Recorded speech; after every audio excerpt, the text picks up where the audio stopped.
So another fight, another change of opponent, everything moving around. I mean, that's just kind of just normal at this point. Yeah, business as usual. I think so. That's 3 in a row that opponents dropped out like 2 weeks or less from the event, and I think it's maybe nine times total in my career with the UFC. So we're like 25%.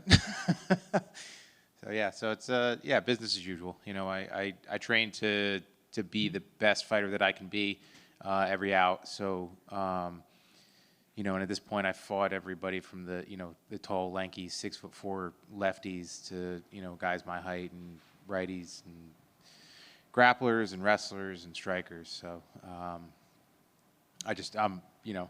I appreciate it when guys are willing to step up, because there are a lot of fighters that say, anytime, any place, anywhere, and sometimes those guys don't say yes. So, so yeah, I'm appreciative that Jared hopped in here on 2 weeks' notice. Is there ever a situation where you wouldn't say yes? Like, is there an opponent that could be so different to the guy that you were booked that you were like, I can't do that on a week's notice or something like that?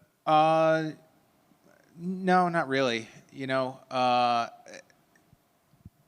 I mean, for me, it's really always just been the opportunity to fight, because like what I'm really chasing and always have been chasing is that like perfect fight, and any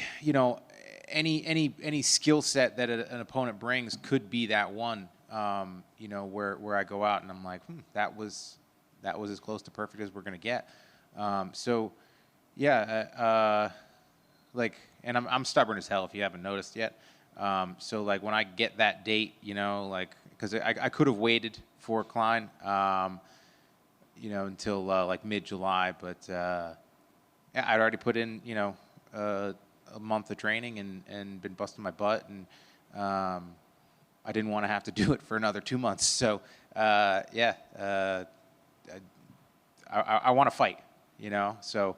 And I want to end my career like I started my career, which is being aggressive and fighting and being active. So that's what I'm going to do. As much as you love to fight, I wonder how much of your life outside of like the actual fight is spent thinking about MMA? Because I look at you on social media and it's farming, it's brewing, it's grilling, it's health. I mean, are you thinking about MMA as little as possible outside of fights themselves? I try. Yeah, that's kind of the goal. Because like, the personality type that made me fall in love with this sport is that I like learning. I like learning new skills. I like sucking at stuff and dealing with failure and overcoming it. So I like to do that stuff outside the octagon as well, and yeah, like I'm a busybody. I can't do the playing video games or watching Netflix, stuff like that. That's not me. I need to be tinkering with stuff and getting my hands dirty and yeah, it's just like when I don't get to do that stuff. Like so we moved a couple years ago, and I don't have a workshop at my place. Like I built 2 sets of nursery furniture and did our kitchen cabinets in our old place and did all this stuff. And it's like I've got a bunch of shop tools that I don't have a place to set them up, and it bugs me and it like eats me alive. So yeah, like I obviously I find stuff to do, but yeah, like I enjoy that type of stuff because you gotta be you, and like a guy like Donald Cerrone, like he's always doing his stuff, as he was fighting, and people would give him shit for being Donald, and it's like, man, like he's still going out and he's performing and he's doing the things that he needs to do to take his mind off of it, to relax, to actively recover, and all sorts of that, all that other stuff. So I always appreciated that about him, that he was the same guy, whether it was 2 weeks out from a fight or, he had just fought a couple weeks ago. And I'm kind of the same way. We have some similarities in what the stuff we like to do, and then we've got some differences. But yeah, like he's always one of those guys that I appreciate that about him. matchup with Jared. I know, there's a lot of guys on the roster you might not know a whole ton about, but this guy, I imagine you'll have crossed paths a little bit, East Coast, kind of veteran, been around. So just give me your thoughts on him as a guy, as a fighter in the matchup. Yeah, I like it. I don't, like I said, I really don't, it doesn't really matter to me, like, who's stepping across. Sometimes those unknown guys, it's more pressure, it's more uncertainty, I like fighting guys that I've seen fight a bunch of times and that I'm a fan of, and I've watched Jared over the years. He fought a few of my training partners, years ago before he got into the UFC, and yeah, he's a guy that we could have crossed paths at any time, over the years, and we just haven't. And I like the matchup. I think it's an exciting fight, and I'm pumped for it. Last thing for me, we know the march to 300 still continues on, or maybe beyond that. We'll see. Does the mullet go with you the whole way? I don't know. It's starting to grow on my wife a little bit. So, that was the big hurdle to get over. So, yeah, she's starting to appreciate it a little bit. My boys were watching Roadhouse the other day, and I was like, that's what my hair was before I got the haircut. I had to trim it out of my eyes. It was getting bad, but I was like, I was there.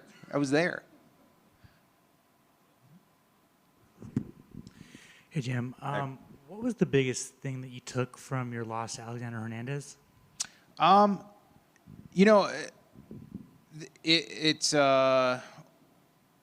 It was a close fight, right? I had some of the media outlets that picked me as the winner. The thing of it is I'm never going to change the way that I fight, especially at this point, right? What got me into MMA was watching guys like, Fedor and Matt Hughes, Chuck, Henzo, Vanderlei, like these guys that just went out and they fought their asses off. They weren't point fighting. And I mean, I went out there and I feel like I had more instances where I had opportunities to finish the fight than he did.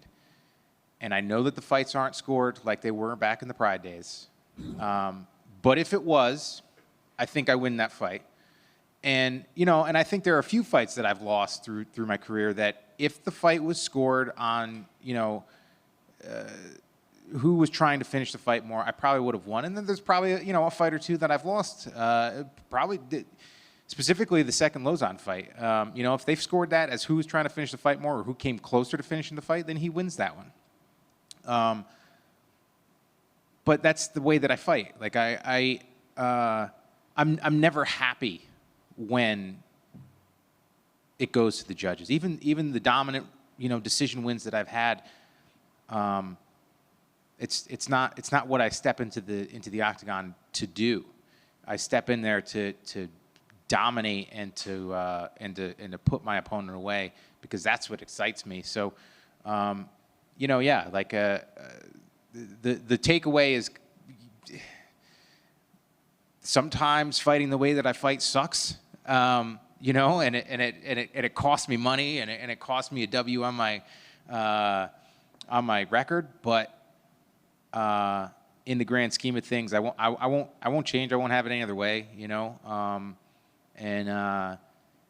think it still just builds a legacy. And I mean, aside from that, also on eye pokes and gloves and stuff like that, it's not the gloves. I would really like to see, like they did back in the Pride days. I would like to see, percentage purse deductions and points immediately, like zero tolerance, because it's not an accident. It's not the glove that causes it. It's the tentativeness in the person throwing the strikes is what causes it. Who wins in a fight, a UFC flyweight or an NFL linebacker? I'm probably going to go with the UFC flyweight, honestly. Just more ways to win. I think better conditioned to deal with the pace. yeah, you wrap your arms around somebody's neck and they go unconscious, you know. So yeah, it's a tough fight. It's always a tough fight. Size and strength are tools, you know. They're weapons, and you know, I am 100% on the like strength and conditioning side of this. I believe that the sport is, you know, it's a clear 50-50 split, you know, and obviously like there are fighters that are better athletes that aren't as technically proficient, and there are fighters that are super technically proficient that aren't great athletes, and they make up for it. But yeah, size and strength, it's and having sparred with plenty of guys that are like pushing 3 bills, you know, it sucks, you know, and I mean, one of the things that I always used to say is I would have fought my brother, you know. And the thing is it's going to be a tough fight for me because I was a smaller guy, you know, and I know that if like I could catch him in jiu-jitsu, I could take him down wrestling, I could land good shots. But when you add it all together and then he's able to fatigue me for 15 minutes, it's going to be a much harder fight for me, you know. So, but yeah, flyweight. Thanks, man. Jim, you mentioned earlier the perfect fight. Yep. How close have we gotten to that, or with who did you have the closest to that perfect? You know, probably the closest was Fabricio Camo's. Honestly, you know, I submitted a 3rd-degree black belt from my back, you know, with an armbar, and he was fresh, he was uninjured, so that was pretty close. But he took me down and he hit me a couple times. So like that's the thing that, you know, kind of stands out in my mind, where it's like, man, it still could have been better, but yeah, there've been a couple that have been pretty close. You know, it's got to be part it's got to be, you know, dominant and violent, but it also has to be a little bit like I need to be pushed a little bit too. So like that's the hard part, right? It's like figuring out like what exactly, like on the spectrum, is it, you know, me and Lozon won, you know, or is it like those dominant coming and steamroll somebody? I think it's somewhere in between, you know, and it's the unicorn that I think I'll never catch. All right, well, I hope you do this weekend. Last for me, you mentioned being a fan of guys. What made you a fan of the person you signed up to fight this Saturday? Just his aggressiveness. You know, he comes out to fight. Like he's not somebody that's out there to point fight. He's not. You know, sometimes like I understand the game. I've been around for a long time. I was pressured, you know, over a decade ago to like, hey, you know, become the heel, you know, sell the fights more, this and that. But like I said, that's not what made me fall in love with the sport. You know, and Jared's a guy that goes out and he fights hard and he does his thing and you know, like he had a crummy decision that didn't go his way, and there are probably plenty of athletes on the planet that'd be, you know, pissing and moaning about it, and he didn't. He hopped right back on there and you know, hopped into another fight.